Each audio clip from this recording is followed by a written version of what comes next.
তো আসসালামু আলাইকুম। আমি হচ্ছি অ্যাডমিন আব্দুল্লাহ নোমান বলছি এইচএসডি প্ল্যাটফর্মের পক্ষ থেকে। তো আজকে আপনারা যারা হচ্ছে যে এক্সপিরিয়েন্স শুনতে যাচ্ছেন, আমাদের মাস্টার্স অ্যাপ্লিক্যান্ট রিপা আপু রিসেন্টলি হচ্ছে যে উনি ওনার ভিসা সিকিউর করেছেন। রিসেন্টলি বললে ভুল হবে, অনেকদিন হয়ে গিয়েছে, 10-15 দিন বা 20 দিনও হতে পারে। ওনার 221G ছিল। তো আজকে বা গতকালকে 2-1 দিনের মধ্যে হচ্ছে ওনার অ্যাপ্রুভালটা আসে। আলটিমেটলি উনি ভিসা রিসিভ করেন। তো আজকে উনি ওনার এক্সপিরিয়েন্সটা শেয়ার করবেন। তো যারা মাস্টার্স অ্যাপ্লিক্যান্ট আছেন তারা হচ্ছে যে ওনার এক্সপিরিয়েন্সটা খুব মনোযোগ দিয়ে শুনবেন। ওনার ইউনিভার্সিটি ছিল ইউনিভার্সিটি অফ ডেনভার, যদি আমি ভুল করে না থাকি, এবং বাদ বাকি হিস্ট্রি হচ্ছে যে আপুর কাছ থেকে শুনবেন। তো আশা করি আপনারা সবাই যারা এক্সপিরিয়েন্সটা শুনতে যাচ্ছেন তারা একটা প্রপার গাইডলাইন হচ্ছে ওনার কাছ থেকে পাবেন। আর আপুর কাছে রিকোয়েস্ট থাকবে হচ্ছে অ্যাজ ইউজুয়াল যে এক্সপিরিয়েন্স গুলা আমরা দেখে থাকি ইউটিউবে, ফেসবুকে, জাস্ট এম্বাসি ভিতরে কি হয়ে থাকে, কয়টা কোয়েশন করেছে, কিভাবে আনসার দিয়েছি, কি দেখেছি, এরকমটা হয়ে থাকে আর কি। বাট আমরা চাই আপনি এমন একটা এক্সপিরিয়েন্স এখানে শেয়ার করবেন, সেটা শুধুমাত্র আপনার ইন্টারভিউ এর কাউন্টার ভিত্তিক থাকবে না, থাকবে হচ্ছে আপনার এত ভালো প্রেস্টিজিয়াস একটা ফান্ড ম্যানেজের পিছনে রিজন গুলো কি ছিল, কিভাবে হচ্ছে ফান্ড ম্যানেজ করেছেন। একটা ফেলোশিপ ছিল আপুর। সো ইন টোটাল একটা গাইডলাইন দিবেন যারা হচ্ছে নতুন।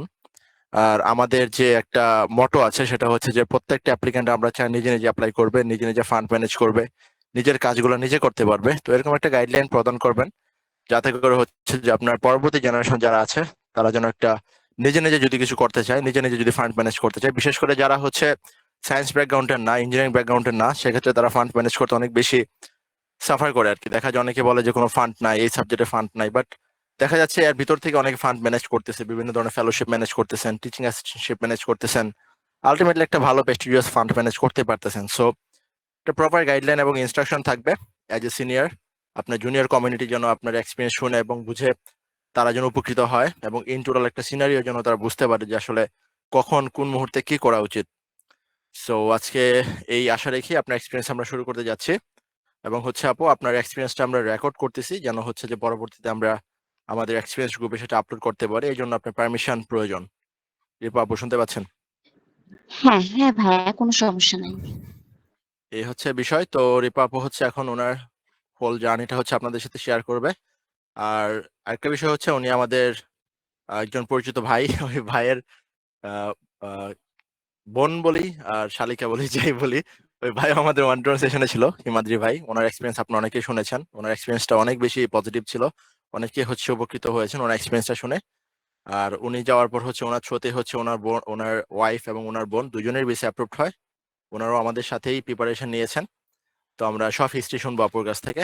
তো চলে যাচ্ছে আপুর কাছে। আপু আপনি শুরু করতে পারেন, টোটালটা কমপ্লিট করেন। আপনার হচ্ছে মাঝখানে আমরা কোনো ইন্টারাপ্ট করতেছে না, করবো না, যদি কোনো কোয়েশ্চেন্স না থাকে।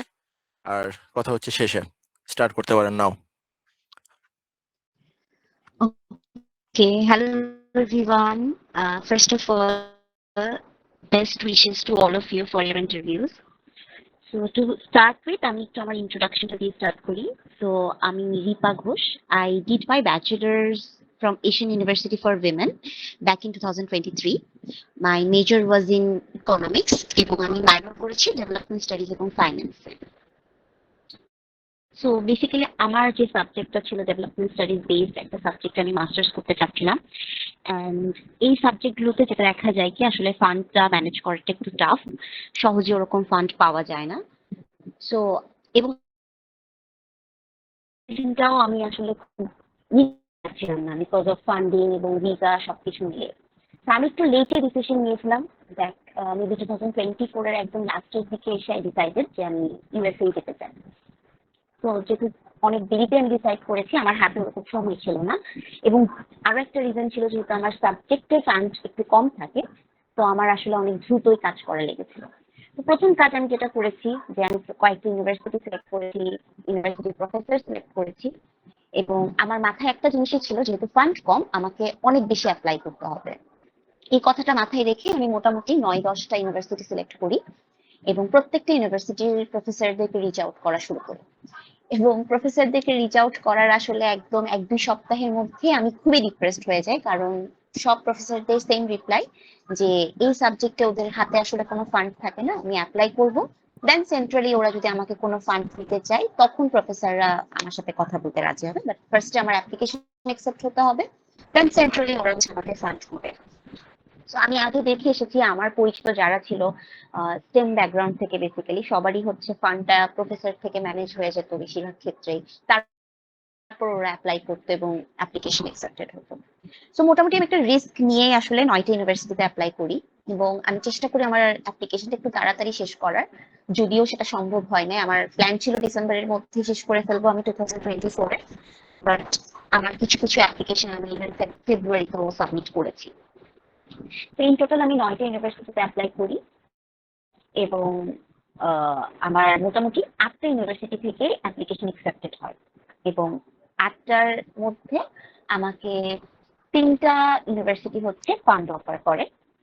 সো ইউনিভার্সিটি অফ ডেনভার, যেখানে আমি আসলে যাচ্ছি পড়তে, সেখান থেকে আমাকে একটা ফুল টিউশন ফি ওয়েভ করে, যেটাতে আমি একটা ফেলোশিপ পাই, যার কারণে হচ্ছে আমার টিউশন ফিটা ওয়েভ হয়।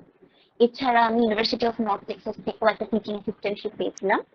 আর আরেকটা ইউনিভার্সিটি ছিল জর্জ ওয়াশিংটন ইউনিভার্সিটি, যেখান থেকে আমার একটা পার্শিয়াল স্কলারশিপ এসেছিল। তো এই 3টে ইউনিভার্সিটির স্কলারশিপ পাওয়ার পরে আমি ডিসাইড করি যে আসলে কোনটার স্কলারশিপ, কোনটার ইউনিভার্সিটি র্যাঙ্কিং বা সাবজেক্ট কোনটার সব থেকে ভালো, সেগুলো দেখে আমার মনে হয় কি আমার ডেনভারই চুজ করা উচিত, যেহেতু এখানে আমার পুরো টিউশন ফিটাই কাভার্ড হয়ে যাচ্ছে। সো বলা চলে এটা কথাই হচ্ছে আপনার ফুল ফান্ডেডই বলা যায়। তো আমি ইউনিভার্সিটি অফ ডেনভার চুজ করি এবং সেখানে আমি যে সাবজেক্টটাতে মাস্টার্স করতে যাচ্ছি, ইন্টারন্যাশনাল ডেভেলপমেন্ট, এটা কিন্তু ওয়ার্ল্ড র্যাঙ্কিং এ 12 ফর দ্যাট ইউনিভার্সিটি। সো র্যাঙ্কিংও যেহেতু একটু আগে ছিল, আমার কাছে মনে হয়েছে ভিসার ক্ষেত্রে এটা আমাকে অনেক বেশি হেল্প করবে এবং পরবর্তীতে ইউনিভার্সিটি র্যাঙ্কিং কিন্তু অনেক ম্যাটার করে। তো এটা ভেবে আমি এই ইউনিভার্সিটিটা চুজ করি। বাট আমার ইউনিভার্সিটি এটাতে আমি যাবো, এই ডিসিশনটা নিতেও আসলে আমি একটু লেট হই, বিকজ ভিসা, ফান্ড সবকিছু আসলে মাথায় রেখে ডিসিশনটা নিতে হচ্ছিল এবং সব ইউনিভার্সিটি আমার রেজাল্ট আসার জন্য ওয়েট করা লাগছে। তো যদিও আমি এই অফার লেটার ছিলাম আপনার ফেব্রুয়ারির লাস্টের দিকে, বাট আমি অ্যাপ্লিকেশনটা একসেপ্ট করি হচ্ছে এপ্রিলে। এবং একসেপ্ট করেও আমি অনেক চিন্তায় ছিলাম যে আসলে আমি ইউনিভার্সিটির জন্যই ইন্টারভিউ ফেস করবো। বাট তারপর আমি সব বিচার বিবেচনা করে আমার মনে হলো যে না, এই ইউনিভার্সিটিটাই বেটার। এটা ডিসাইড করে আমি হচ্ছে আপনার মেয়ের দিকে ভিসা অ্যাপ্লাই করি। ভিসা অ্যাপ্লাই করার পর এতদিন পর্যন্ত কিন্তু আমি একটা বারও ভাবি নাই যে ইন্টারভিউতে গিয়ে কি হয়, ইন্টারভিউতে কিভাবে কি কোয়েশ্চেন করে, এগুলো নিয়ে আমার কোনো আইডিয়া ছিল না, সত্যি কথা। আমি কোনো ঘাটাঘাটি করি নাই। আমি অনেক ব্যস্ত ছিলাম যে কোন ইউনিভার্সিটিতে যাওয়া উচিত, ফান্ড ম্যানেজ করা যায় বা প্রফেসরদের সাথে কিভাবে রিচ আউট করা যায়, এসব বিষয় নিয়ে আমি খুবই ব্যস্ত ছিলাম। তো আমার একদমই মাথা থেকে এই জিনিসটা মাথায় ছিল না যে আমার আসলে ইন্টারভিউর একটা প্রিপারেশন নেওয়া উচিত। তো যখন বা যেদিন আমি হচ্ছে আমার ডিএস 160টা সাবমিট করি, সেদিন আমি আমার দাদার সাথে, একটু আগে যে ভাইয়া বললো যে হিমাদ্রি দাদার সাথে কথা বলি যে এখন আসলে কি করা উচিত, আমার তো ইন্টারভিউ নিয়ে এখন ভাবতে হবে, আমি তো ডেট নিয়ে নিয়েছি। তো তখন দাদাই হচ্ছে আমাকে সাজেস্ট করে যে আমাকে এইচএসডি গ্রুপের সাথে কথা বলতে, এদের ওনাদের যে 1-to-1 সেশনটা আছে সেটা হেল্প নেওয়ার জন্য। তো আমি সাইড ভাইয়াকে টেক্সট দিয়ে আমার একটা 1-to-1 সেশন বুক করি। আমাদের যে ইন্টারভিউ সেন্টার আছে, 7 নাকি 10 ইন্টারভিউ আমি নিয়েছিলাম। অ্যান্ড সর্বপ্রথম আমি যেটা বলবো সব থেকে বেশি আমার জন্য যেটা হেল্পফুল ছিল, যেহেতু আমার কোনো আইডিয়া ছিল না আসলে ইন্টারভিউতে কি হয়, আমি কয়েকটা দেখেছিলাম যে ফেসবুক গ্রুপগুলোতে বা কয়েকটা গ্রুপে আমি দেখেছিলাম যে কি কি কোয়েশ্চেন্স থাকতে পারে, বাট এসব কোয়েশ্চেনের আনসার যে কত স্ট্রাকচার্ড ভাবে আসলে বানাতে হয় এই বিষয়ে আমার কোনো আইডিয়া ছিল না। আমি প্রথম দিনই ভাইয়াদেরকে সব ইনফরমেশন দেওয়ার পরে ভাইয়ারা কয়েকদিন এগুলো নিয়ে রিসার্চ করে আমাকে যত রকমের কোয়েশ্চেন আসলে ওরা করতে পারে প্রত্যেকটা কোয়েশ্চেনের খুবই সুন্দর স্ট্রাকচার কিছু আনসার রেডি করে আমাকে ওরা একটা ডক ফাইল শেয়ার করে। অ্যান্ড আমি বলবো अगेन, আমি ওই ডক ফাইলটা পাওয়ার পরেও আমার কাছে মনে হয়েছে এগুলো তো খুব ইজি ব্যাপার, আমি একবার জাস্ট পড়লাম, আমি তো এগুলো পারবো, কোনো ব্যাপার না, আমাকে জাস্ট জিজ্ঞেস করবে আমি আমার সম্পর্কেই তো বলবো, এখানে তো আলাদা কোনো ব্যাপার নেই। বাট আমার ফার্স্ট ইন্টারভিউ ছিল, মক ইন্টারভিউ ছিল নোমান ভাইয়ার সাথে। আমার প্রথম ইন্টারভিউতে ভাইয়া বললো যে আমার ভিসা রিজেক্টেড, আমাকে উনি ভিসা দিতে পারছেন না, বিকজ আমার আনসার্স গুলো এতই মেসি, এত এলোমেলো ছিল যে আসলে আমি নিজেই খুবই অবাক হয়ে গেলাম যে যখন আমাকে কোয়েশ্চেন গুলো করছে আমি আনসার দিতে পারছি না। দো আমি সব কোয়েশ্চেনের আনসার দেখেছি খুবই ইজি, আমি জানি ও কি করতে পারে, বাট স্টিল আমাকে যখন কোয়েশ্চেন গুলো করা হলো আমি একদম স্ট্রাকচার ওয়েতে আনসার দিতে পারি না। আমার নিজেরই খুবই এম্বারেসিং লেগেছিল। তো নোমান ভাইয়া বললো, উনি আমাকে তারপর প্রত্যেকটা কোয়েশ্চেন ধরে ধরে উনি আমাকে বুঝালো যে কেন এই কোয়েশ্চেনের জন্য উনি আনসারটা আসলে এভাবে প্রিপেয়ার করেছে, প্রত্যেকটা আনসারের শুরুতে কেন উনি এরকম লিখেছে, মাঝখানে কেন উনি এই জিনিসটা অ্যাড করেছে, বা লাস্টে কেন উনি এই জিনিসটা অ্যাড করেছে। এই যে কোহেরেন্টলি একটা আনসার রেডি করা প্রত্যেকটা কোয়েশ্চেন, এবং এক্স্যাক্টলি আমাকে কোন কোয়েশ্চেনে কোন ইনফরমেশনটা অবশ্যই অ্যাড করতে হবে, এই ইম্পর্টেন্ট গুলো উনি আমাকে আসলে ওই ইন্টারভিউতে উনি বুঝিয়ে দিল আফটার দ্যাট ইন্টারভিউ। তো তখন আমি রিয়েলাইজ করলাম যে আসলে কোয়েশ্চেন এন্ড আনসার গুলো দেখে যতটা ইজি মনে হয়েছিল, ইজি, বাট আমাকে এই জিনিসগুলো আরো বুঝতে হবে এন্ড বুঝে আনসার দিতে হবে। তো এই ফার্স্ট ইন্টারভিউ পর যেহেতু আমি খুবই এম্বারেসড এবং এখন আমি খুবই ডিপ্রেসড, যেহেতু আমার আর ইন্টারভিউ ডেটেরও খুব বেশি দিন বাকি নাই, আমি খুব সিরিয়াসলি নেই। তারপর আমি আসলেই সাথে নিজেকে আরো ইউজ টু করি, কোয়েশ্চেন আনসার বোঝার চেষ্টা করি যেভাবে ভাইয়া আমাকে দিয়েছে। এন্ড এরপর আমি আরো মনে হয় 6টা নাকি 7টা ইন্টারভিউ অ্যাটেন্ড করি ভাইয়াদের সাথে। প্রত্যেক ইন্টারভিউতেই ওরা আমাকে খুব ভালো ভালো ফিডব্যাক দেয়, যে প্রত্যেকটা ফিডব্যাকই কিন্তু আমি আমার অ্যাকচুয়াল যে ইন্টারভিউ হয়েছিল সেটা কাজে লাগাতে পেরেছিলাম। এবং সব থেকে বেশি যে জিনিসটা আমাকে হেল্প করেছিল, এই মক ইন্টারভিউ গুলো দেওয়ার ফলে আমি অনেক বেশি কনফিডেন্ট ছিলাম। আমার কাছে মনে হচ্ছিল এই কনভারসেশনটা আমি আরো লাস্ট কয়েকদিন ধরে অনেকজনের সাথে করে আসছি, এবং 3জন ডিফারেন্ট ডিফারেন্ট মানুষের সাথে যখন আমি 3-4 বার করে এই ইন্টারভিউ গুলো দিচ্ছিলাম, 3জন আমাকে করে কোয়েশ্চেন করছিল। একজনের কোয়েশ্চেনের সাথে কিন্তু আরেকজনের কোয়েশ্চেনের কোনো মিল ছিল না, বা একই কোয়েশ্চেন ঘুরিয়ে ঘুরিয়ে জিজ্ঞেস করছিল। তো আমার মোটামুটি সব কোয়েশ্চেন কিভাবে আমার করতে পারে, আমি এটার আনসার কিভাবে দিতে পারি, I was fully prepared. So যেদিন আমার অ্যাকচুয়াল ইন্টারভিউ ছিল, সেদিন আমার জন্য জিনিসটা অনেক বেশি ইজি ছিল, আমি অনেক কনফিডেন্ট ছিলাম। এবং আমি যখন এমবাসিতে আসলে যাই, এমবাসিতে যাওয়ার আগে পর্যন্ত আমি নার্ভাস ছিলাম, বাট যে মুহূর্তে আমি এমবাসিতে যাই এবং আমি আমার কাউন্টারের ভিসা অফিসারের সামনে দাঁড়াই, আমি একদমই নার্ভাস ছিলাম না। আমার কাছে মনে হচ্ছিল এই সেম জিনিসটা আমার সাথে হয়ে গেছে আগে। So it's the same thing আমি আমি আবার ফেস করছি। সো আমি এখন যদি বলি আমার এমবাসিতে আমার সাথে কি হয়েছিল, তো প্রথমত তো যেসব ফিঙ্গারপ্রিন্ট নিল, আমার পাসপোর্ট দেখলো, তারপর গিয়ে আমি হচ্ছে আমার ভিসা কাউন্টারের ভিসা অফিসারের সামনে দাঁড়াই। আমার আগে একটা ফ্যামিলি ছিল, ওদের ফ্যামিলি ভিসার জন্য দাঁড়িয়েছিল। তো আমার অফিসারকে একটু টাইম নিচ্ছিল, উনি অনেক কোয়েশ্চেন্স করছিল, উনি অনেকক্ষণ খুব ডকুমেন্ট ভেরিফাই করছিল, অনেকক্ষণ অনেক কিছু টাইপ। তো আমার আগের জন্য অলমোস্ট 15 মিনিটস লেগেছে। এন্ড ওনার পরপরই যখন আমার টার্ন আসলো, আমাকে প্রথম কোয়েশ্চেনই করেছিল দ্যাট আমি কেন ইউএসএ যেতে চাচ্ছি। তো আমি বললাম দ্যাট আমি ইউএসএ যেতে চাই, যেহেতু আমি মাস্টার্স ইউনিভার্সিটি অফ ডেনভার থেকে আমার মাস্টার্স এর অ্যাপ্লিকেশন অ্যাকসেপ্টেড হয়েছে, সো আমি মাস্টার্স এর জন্য ইউএসএ যেতে চাচ্ছি। এবং অবশ্যই সেখানে আমি মেনশন করে দিয়েছিলাম দ্যাট আমি একটা ফেলোশিপ পেয়েছি যেটা আমার ফুল টিউশন ফিও কভার করছে। দেন সেকেন্ড কোয়েশ্চেন আমার ছিল যে আমি কেন ডেনভার চুজ করেছি। তো তখন আমি আমার আনসারটা দিলাম, যেটা আমাকে ভাইয়ারা প্রিপেয়ার করে দিয়েছিল, যে ইউনিভার্সিটি অফ ডেনভারের র্যাঙ্কিং, যে সাবজেক্টটাতে আমি পড়তে চাই ওটার র্যাঙ্কিং 12-এ আছে, প্লাস ওদের রিসার্চের যে ফ্যাসিলিটিস গুলো আছে,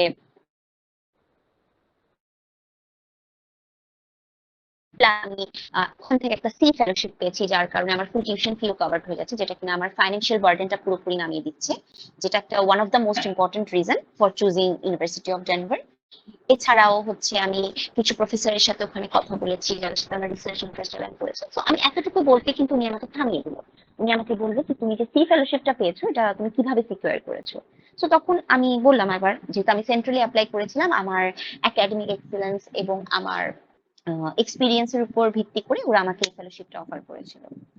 and the last question she had for me was আমার যে ডেফিসিটটা আছে এটা কে স্পন্সর করবে এবং কিভাবে স্পন্সর করবে। সো আমি আমার মতো করে অ্যান্সারটা দিই যে কে স্পন্সর করছে। এন্ড এটা বলার পরে উনি হচ্ছে আবার 5 থেকে 6 মিনিট সময় লেগেছে, and আমি ওখানে দাঁড়িয়েছিলাম। তারপর শি সেইড, তোমার কয়টা সোশ্যাল মিডিয়া অ্যাকাউন্ট আছে, তুমি কি সবগুলো লিংক ওখানে অ্যাড করেছো কিনা। সো আমি বলেছি আমি তো করেছি। বলে কি তুমি পিন্টারেস্টের লিংক দাওনি, আমি দেখতে পাচ্ছি, তুমি কি পিন্টারেস্ট ইউজ করো না। দেন আই সেড যে না, আমি আসলে পিন্টারেস্ট ইউজ করি, বাট আমি আসলে জানতাম না যে পিন্টারেস্ট একটা সোশ্যাল মিডিয়া অ্যাকাউন্ট বা সোশ্যাল মিডিয়ার আন্ডারে পড়ে। তো আমি ওই জন্য তখন আমার মাথায় আসলাম যে আসলে আমি সত্যি কথাটাই বললাম যে আমি আসলে জানতাম না পিন্টারেস্টও যে একটা সোশ্যাল মিডিয়ার আন্ডারে পড়ে। আর আমি অত রেগুলার ইউজার না। পিন্টারেস্টে আমার ওরকম কোনো অ্যাকাউন্টও নেই, আমি কখনো পোস্ট করি না। আমি জাস্ট মাঝে মধ্যে গিয়ে দেখি যে ওখানে নতুন কিছু থাকলে দেখি। এবং লাস্ট কবে আমি ইউজ করেছি এটাও যদি তুমি আমাকে জিজ্ঞেস করো আমি বলতে পারবো। ও বলেছে হ্যাঁ আমি বুঝতে পারছি, তাও তুমি আমাকে একটু তোমার অ্যাকাউন্ট বা অ্যাকাউন্টের নেমটা যদি দিতে পারো। তো আমি আসলে খুবই আনশিওর ছিলাম আমার অ্যাকাউন্টের নেমও কি পিন্টারেস্টের, আমি সেটাই বললাম। তখন বলে তুমি লগ ইন কিভাবে করো, আমি বললাম মনে হয় আমার ইমেল অ্যাড্রেস দিয়ে লগ ইন করি। দেন উনি আমাকে একটা পেপার দিল, সেখানে হচ্ছে আমি আমার ইমেল অ্যাড্রেসটা লিখে দিলাম। তারপর সে বললো তোমাকে হচ্ছে সোশ্যাল মিডিয়া ভেরিফিকেশনের মধ্যে দিয়ে যেতে হবে। সরি, আমি তোমার ভিসাটা ইস্যু করছি, অ্যাপ্রুভ করছি, বাট তোমাকে সোশ্যাল মিডিয়া ভেরিফিকেশনের মধ্যে দিয়ে যেতে হবে। সেটা হয়ে গেলে তখন তুমি আমাদের থেকে একটা নোটিফিকেশন পাবে যে তোমার ভিসা অ্যাপ্রুভ হয়েছে। সো বলে আমাকে ওই যে 20 যে এপির যে ফর্মটা থাকে সেটা ধরিয়ে দিল। এবং আমি আবার ফর্মটা নিয়ে আমি আবার ওনাকে ব্যাক করলাম, আমি বললাম যে আমি আসলে পিন্টারেস্টের বিষয়টা নিয়ে শিওর না, তোমাকে আমি আবারও বলছি, বিকজ আমার মনে নেই পিন্টারেস্ট আমি কি দিয়ে লগ ইন করি বা আমার অ্যাকাউন্টের নাম কি। আমি পিন্টারেস্ট ইউজ করেছি অনেকদিন হয়েছে। মনে বললো কি নো ওয়ারিস, যেটা দিয়েছো ইট উইল ওয়ার্ক। বলে আমাকে হচ্ছে ওই ব্লু লিফলেটটা দেয়, যে কংগ্রাচুলেশন এর যে লিফলেটটা সেটা উনি দেয়, যে congratulation I am approving your visa বলে। আমি ওখান থেকে মানে that's it, that was the end of the interview. এরপর আমি চলে আসি। এরপরে আমি ইন্টারভিউ দিয়েছি হচ্ছে জুনের 24-এ। বাট এরপরে আমার পোর্টালে কোনো আপডেট নেই, তখনও এটা দেখাচ্ছে রিজেক্ট। এর মধ্যে আরো আমার পরে অনেক ইন্টারভিউ দিল, সবার ইন্টারভিউ আমি দেখছি যে অ্যাপ্রুভ হচ্ছে, ইস্যু হচ্ছে, এরকম কিছু। আমার ইন্টারভিউ কিন্তু প্রায় 20 দিন পরে গিয়ে আমি দেখতে পেলাম যে আমার স্ট্যাটাসটা আপডেট হয়েছে। সেটা ডিরেক্টলি, আমি কিন্তু কোনো অ্যাডমিনিস্ট্রেটিভ প্রসেসিং বা এরকম কোনো কিছু আমি দেখিনি, আমি ডিরেক্ট দেখেছি আমাকে অ্যাপ্রুভ হলো। তো তারপর দিনই আমি দেখলাম যেটা ইস্যুড হয়ে গেল, এবং তারপর দিনই আমি হচ্ছে পাসপোর্ট কালেকশনের ইমেলটা পেয়ে গেলাম। So that's it. বাট আমি আসলেই বলবো এই ইন্টারভিউর কোনো কিছুই আমার পক্ষে পসিবল হতো না যদি না আমাকে ভাইয়ারা হেল্প করতো। কারণ আমি আসলেই জানতাম না যে ইন্টারভিউতে এভাবে কোয়েশ্চেন গুলো এত স্ট্রাকচার্ড ভাবে রেডি করতে হয়। আর আমি যদি আসলেই ভাইয়াদের সাথে এই মক গুলো প্র্যাকটিস না করতাম, আমি অনেক বেশি নার্ভাস থাকতাম এবং আমার আনসার গুলো খুবই এলোমেলো হতো, যেটা প্রথম দিন আমার নোমান ভাইয়ের সাথে হয়েছিল। তো সেম জিনিসটা আমি গিয়ে হয়তো এম্বাসিতে করতাম, তখন আমার ভিসাটা একসেপ্ট হওয়ার আসলে কোনোই চান্স থাকতো না। তো আমি বলবো মোস্ট অফ দ্য ক্রেডিট আমার এই ভিসা অ্যাপ্রুভ হওয়ার পিছনে ভাইয়াদের এবং এই গ্রুপের অনেক বেশি ক্রেডিট আছে। Thank you. আপনাদের যদি আর কোনো কোয়েশ্চেন থাকে ইউ ক্যান আস্ক।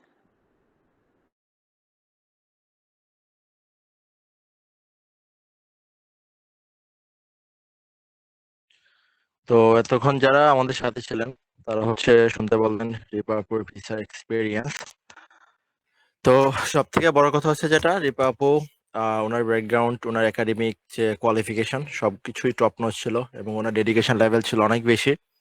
তো বারবার হচ্ছে যেটা আপু মেনশন করতেছিল যে ফার্স্ট ইন্টারভিউটা, তো আমার এখনো মনে আছে ফার্স্ট ইন্টারভিউটার সময় মূলত দেখা গেছে যে আপুকে আমি যেভাবে ফিডব্যাক দেই, আমি জানি না আপু তখন রাগ করছেন কিনা, বাট হ্যাঁ যেটাই হোক এটা উনি পজিটিভলি নেন, নিয়ে হচ্ছে যে উনি ওই স্টেপ গুলোতে ওই পয়েন্ট গুলোতে হচ্ছে আহ নিয়ে আসেন, ওনার যে গ্যাপ গুলো ছিল এগুলো কারেকশন করে নিয়ে আসেন, এবং হচ্ছে আমাদের বাদ বাকি যে অ্যাডমিনরা আছেন, admin Saif, admin Aryan, so ওনারা হচ্ছে মাল্টিপল টাইম ওনার ওনার ওনার মক গুলো নেন, নিয়ে হচ্ছে ফাইনালি হচ্ছে ওনার এই অ্যাপ্রুভালটা আসে। তো এটা টোটাল ডেডিকেশনটাই হচ্ছে ওনার নিজের, ওনার যে হার্ড ওয়ার্কিং, ওনার ডেডিকেশন সবকিছু মিলেই হচ্ছে উনি ভিসাটা পান। এখানে জাস্ট আমরা আমাদের সাইড থেকে যতটুকু পেরেছি আমাদের ক্ষুদ্র নলেজে ততটুকু চেষ্টা করেছি শুধুমাত্র।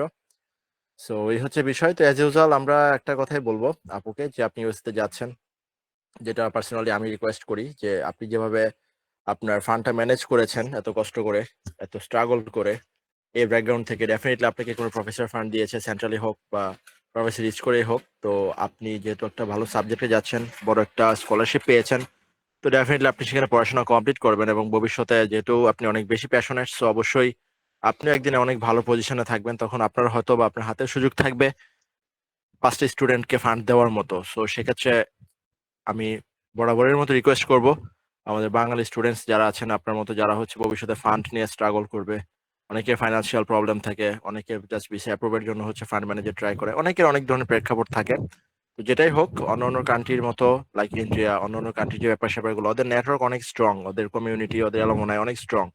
তো আমরাও চাই আমাদের সাইড থেকে যতটুকু পারা যায় একটা স্ট্রং কমিউনিটি এবং অ্যালুমনাই বিল্ড করতে, যেন ভবিষ্যতে আমরা যখন ফান্ড চাওয়ার জন্য যখন যাব, আমাদের প্রফেসর গুলোকে যখন আমরা রিচ করব, তো তখন যেন আমরা সেটুকু অ্যাডভান্টেজ পাই। তো আপুর কাছে এটা আমাদের এইচএসপি প্ল্যাটফর্ম থেকে রিকোয়েস্ট থাকবে। শিওর ভাইয়া, মানে এটা তো আসলে বলার মতো কিছু না। আমি অবশ্যই যে কোনো বেঙ্গলি স্টুডেন্ট বা আমাদের যেসব ব্যাকগ্রাউন্ডের স্টুডেন্ট আছে, তারা যখনই আমার কাছে যে কোনো হেল্প চাচ্ছে বা চাইবে, আমি I am up for it. আমার তরফ থেকে ফুল সাপোর্ট থাকবে। ইভেন আমি ইন্টারভিউর যে ইনফরমেশন গুলো যে আমার অ্যাপ্রুভ হলো, এই ইনফরমেশন গুলো যখন গ্রুপে শেয়ার করেছিলাম, আমাকে অনেকেই হচ্ছে টেলিগ্রামে টেক্সট করেছিল টু হেল্প দেন, ভিসা ইন্টারভিউ শেয়ার করে বা আমি ফান্ড কিভাবে ম্যানেজ করেছি এগুলো শেয়ার করতে। তো আমি সবাইকেই শেয়ার করেছি, এবং ইন ফিউচার আপনাদের কারোরই কখনো কোনো হেল্প লাগলে আমি অবশ্যই যতটুকু আমার সাইড থেকে সম্ভব আমি হেল্প করবো। আরেকটা কথা আমি বলতে চাই, আমি হয়তো তখন মেনশন করতে আমার মনে ছিল না যে আমার সাবজেক্টটাতে হয়তো সেন্ট্রালি ফান্ড আসে, অবশ্যই সেন্ট্রালি ফান্ড আসে, বাট আমি কিন্তু তারপরও প্রফেসরদেরকে রিচ করেছিলাম। আমি তারপরও আমার অ্যাডমিশনের ইউনিভার্সিটি অ্যাডমিশন গুলোর যে গ্রুপগুলো থাকে বা ওখানে যে অ্যাডমিশন কমিটি গুলো থাকে, ওদেরকে আমি রিচ আউট করতাম। আমি ওদেরকে বারবার বলতে থাকতাম যে আমি তো অ্যাপ্লাই করেছি, আমার এরকম এরকম ব্যাকগ্রাউন্ড থেকে আমি বিলং করছি, আমার এটা এটা অ্যাচিভমেন্ট আছে, আমার রেজাল্ট এখনো আসছে না কেন, তুমি কি আমাকে এই রিলেটেড কোনো ইনফরমেশন দিতে পারো কিনা, বা তুমি আমাকে স্কলারশিপ রিলেটেড কোনো ইনফরমেশন দিতে পারো কিনা। আমার মনে হয় কি, যখন আমি বারবার ওদেরকে রিচ আউট করছি, প্রফেসর হোক বা এই অ্যাডমিশনের মানুষগুলো হোক, ওরা আমার নামটা হয়তো মনে রেখেছে। তো যখন আমার ফাইলটা বা আমার অ্যাপ্লিকেশনটা ওদের কাছে গেছে, হয়তো ওরা একটু প্রায়োরিটি দিয়েছে। তো এটা আমার নিজের একটা এক্সপিরিয়েন্স থেকে আমার মনে হয়েছে যে এরকম হতে পারে। তো যতই সেন্ট্রালি অ্যাপ্লাই করি না কেন, আমার মতে আমি মনে করি একটু প্রফেসরদের সাথে কমিউনিকেশন রাখা বা অ্যাডমিশন কমিটির সাথে একটু রিলেশন রাখাটা খুব বেশি ইম্পর্টেন্ট আর কি। তো সব থেকে বড় কথা হচ্ছে, আমি সবার শেষে যে কথাটা বলবো, সবকিছু হচ্ছে সৃষ্টিকর্তার উপর ডিপেন্ড। আপনার রিজিকে যদি থাকে, আপনার ভাগ্যে যদি থাকে, আপনার তকদিরে যদি থাকে, এবং সেই সাথে যদি আপনার হার্ড ওয়ার্কিং থাকে, আপনার ডেডিকেশন থাকে, আলটিমেটলি দিন শেষে 500 স্টুডেন্টের মাঝখানে ওই অ্যাপ্লিকেন্টই সাকসেসফুল হবে, যে হচ্ছে এই তিন চার চারটা জিনিসের কম্বিনেশন তার মধ্যে থাকবে। সো আপুকে লাস্ট আমি কংগ্রেচুলেশন জানাচ্ছি আমাদের সাইড থেকে, এবং সবাই আপুকে একটু কংগ্রেচুলেট করবেন, যদিও খুব বেশি আজকে আমাদের লাইভে নাই, যদি এখন অ্যাপ্লিকেন্টের প্রেশার অনেক কম। তো আপুর এক্সপিরিয়েন্সটা আমরা হয়তো বা সামনে শেয়ার করবো, যারা শুনবেন তারা, যারা আসবেন পরবর্তী জেনারেশন, হয়তো আমরা থাকবো না, জুনিয়র কমিউনিটি, জুনিয়র অ্যাডমিন এখানে থাকবে ভবিষ্যতে। সো আপুর এক্সপিরিয়েন্সটা থেকে যাবে আমাদের গ্রুপে। সো যখন যার প্রয়োজন, আপু যদি ওই মুহূর্তে যদি আপুকে রিচ আউট করতে পারেন, তো আপু আপনাদেরকে যেভাবে হচ্ছে আশ্বস্ত করলো, উনি সর্বোচ্চ চেষ্টা করবেন আর কি, এটা আমরা আশা রাখি। এবং আপুকে আবার কংগ্রেচুলেশন জানিয়ে হচ্ছে শেষ করব আজকের এক্সপিরিয়েন্স। আপু, আপনার কি শেষ কিছু বলার আছে সবার উদ্দেশ্যে?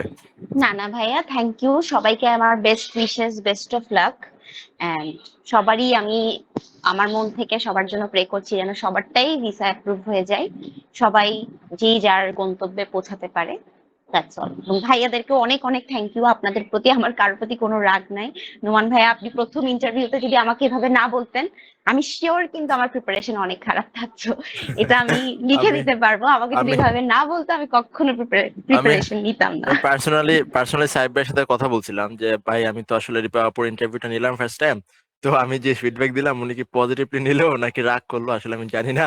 তবে আমি যেটা লেজিট ইনফরমেশন ওইটাই দিয়েছি। তবে হ্যাঁ, পরবর্তীতে দেখলে বললাম যে না, আসলে আমার ধারণাটা ভুল ছিল, আপনি সবকিছু পজিটিভলি নিয়েই হচ্ছে যে আমাদের কাছে আসেন। বাট এটা সবার উদ্দেশ্যে বলবো, অনেক সময় দেখা যায় যে আমাদের ওয়ান টু ওয়ান সেশনে মানে অ্যাপ্লিকেশন করে দিয়েছে এজেন্সি, অ্যাপ্লিক্যান্টকে এজেন্সি নিষেধ করেছে কারো কাছে যাওয়ার জন্য, তারপরও অ্যাপ্লিক্যান্টের লুকই আমাদের কাছে এসে রেজিস্ট্রেশন করে, করার পরে আমরা আনসার গুলো মেক করে দেই। দেন এই আনসার গুলো যখন এজেন্সি দেখে, তখন এখানে ওরা বারবার চার্জ করে কে করে দিয়েছে এই সেই, কারণ তারা চায় না যে তাদের এখানে অন্য কেউ ইন্টারাপ্ট করুক। এটা অন্যদের উদ্দেশ্যে বলতেছি। এমনও মানে এক্সপিরিয়েন্স আমাদের হয়েছে যে এজেন্সি আমাদের সামনে হচ্ছে অ্যাপ্লিক্যান্টকে মিসগাইড করতেছে, অ্যাপ্লিক্যান্টের এদিক দিয়ে আমরা কথা বলতেছি। তো দেখা যায় অনেক সময় উচ্চবাচ্য হয়, অনেক সময় মানে জোর করেই বুঝাইতে হয় অ্যাপ্লিক্যান্টকে যে এটা আপনার জন্য ভালো, এটা আপনার জন্য খারাপ। তো দেখা যায় যে একটা সেশন চলতে গেলে আসলে অনেক ধরনের মানে রাগ অভিমান থাকবে, বাট দিন শেষে চাই সবাই হচ্ছে সাকসেসফুল হোক। আমরাও একসময় ইনশাল্লাহ ইউএসএ তে যাবো, তো একসময় সবার সাথে দেখা হবে ইউএসএ তে ইনশাল্লাহ, এবং একটা ভালো একটা অ্যালুমনাই সোসাইটি আমাদের হয়ে উঠুক এইচএসডি প্ল্যাটফর্ম থেকেই। তো সবার উদ্দেশ্যে এটা বলেই হচ্ছে আজকে শেষ করতেছি। সবাই যে যেখানে আছেন ভালো থাকেন, সুস্থ থাকেন, এবং এই ক্রুশিয়াল মোমেন্টে আসলে যদি আপনার ফান্ড ম্যানেজ করতে পারেন সেক্ষেত্রে ভিসা অ্যাপ্রুভালটা অনেক বেশি নিশ্চিত থাকে আগে থেকে। বাট এটা বলবো না যে ফান্ড মানেই কিন্তু ভিসা নয়, অনেক স্ট্রং মানে হাই প্রোফাইল ব্যক্তিবর্গ হচ্ছে কিন্তু এখন রিফিউজড হচ্ছে ইভেন ফুল ফান্ড পাওয়ার পরেও। সো ভালো ফান্ড, ভালো ইউনিভার্সিটি এবং একটা ভালো প্রিপারেশনই আপনাকে ব্লু লিফলেট হাতে এনে দিতে পারে। সো শেষ করবো আজকের এক্সপিরিয়েন্স এখানে, আপনার কাছ থেকে বিদায় নিচ্ছি। সবাই ভালো থাকবেন, সুস্থ থাকবেন এবং এইচএসডির সাথে থাকবেন। আল্লাহ হাফেজ, টাটা।